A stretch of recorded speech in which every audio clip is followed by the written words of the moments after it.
Bonjour, bienvenue sur cette petite vidéo de correction. J'espère que vous avez bien fait votre travail sur votre cahier, commencé et complété toutes les exploitations que j'avais demandées et que vous n'êtes plus qu'au stade de corriger votre travail. C'est le but d'une correction. Alors, quand on regarde ce document, des phalènes noires qui sont beaucoup plus visibles sur le tronc que des phalènes blanches. Je rappelle que les phalènes dorment la journée, elles vivent la nuit. Donc les oiseaux, comme eux ils vivent la journée, enfin la plupart, auront plus de facilité à voir les phalènes noires que les phalènes blanches. Donc les phalènes noires seront beaucoup plus mangées que les phalènes blanches. Vous pouvez rédiger, si ça veut bien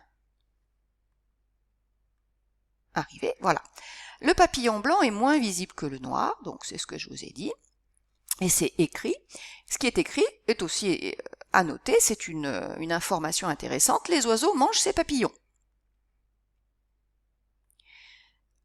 Donc, ils mangeront plus facilement les papillons qu'ils voient, c'est-à-dire la phalène noire. Vous pouvez rédiger dans l'autre sens. Hein. Le papillon noir est beaucoup plus visible que le blanc. Or, les oiseaux mangent ces papillons, donc ils mangeront plus facilement les papillons qu'ils voient bien. Donc leur population va diminuer, alors que les autres seront tranquilles. Donc ici, ce sont les papillons noirs qui seront le plus mangés. Document suivant, même raisonnement. Donc les phalènes sombres sont observées qu'à partir de 1848, comme indiqué dans le texte de départ. Or, à cette époque, beaucoup de suie se dépose sur les arbres, dont les troncs, qui doivent noircir. Dans ce cas-là, les phalènes noires la journée se trouveront sur des troncs qui sont tout noirs, donc elles ne seront pas vues et ne seront pas mangées. C'est pour ça qu'on les voit. Donc les papillons noirs sont alors moins visibles sur les troncs. Ils survivront mieux et pourront se reproduire. Comment expliquer cette évolution de la population? Je vous demandais une hypothèse. On peut formuler que les phalènes sont plus ou moins mangées selon leur couleur et la couleur des arbres. Donc il y a deux paramètres, la couleur de la proie et la couleur du milieu. Donc là, une petite modélisation, à travers un jeu sérieux que vous avez donc dû faire. Vous avez donc dû aussi présenter votre résultat sous forme d'un tableau.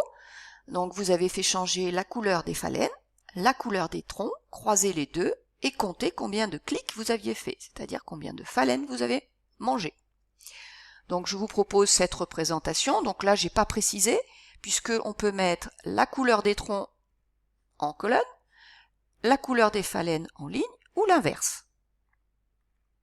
Voilà, tronc noir, tronc clair, phalène claire, phalène noire. Et moi, j'ai mis mes résultats. Voilà. Et voilà, on remplit les cases et on met un titre. Beaucoup de phalènes claires sont mangées quand elles sont sur un tronc noir. Beaucoup plus que quand elles sont sur un tronc clair. C'est du camouflage. Mais c'est pas elles qui l'ont fait exprès.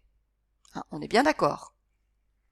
Les phalènes noires, elles, par contre, elles sont beaucoup plus mangées quand elles sont sur un tronc clair. Alors que quand le tronc est noir, bien il y en a moins. Or, les troncs noirs sont dus à l'industrialisation, donc c'est le milieu qui a changé, et qui a fait que les phalènes claires sont devenues, la couleur claire est devenue un avantage. Donc tout est question d'avantage. On rédige un peu.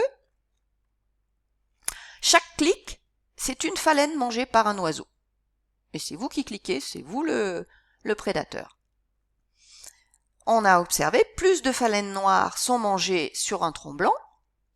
Effectivement, 20, 21, c'est plus grand que 15, 16.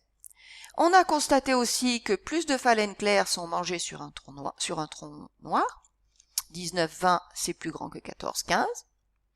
Donc, l'habileté des oiseaux, donc de vous, dépend de la couleur des proies par rapport à la couleur du tronc. C'est une question de visibilité. Donc, c'est l'environnement qui est plus ou moins visible. Si on pollue le milieu, l'environnement favorisera donc les phalènes blanches. Si on ne pollue pas, comme par exemple à la campagne, eh ben, les phalènes noires seront plus visibles, donc plus mangées. Notre hypothèse est bien juste, hein, c'est bien la couleur des phalènes par rapport à la couleur de l'environnement.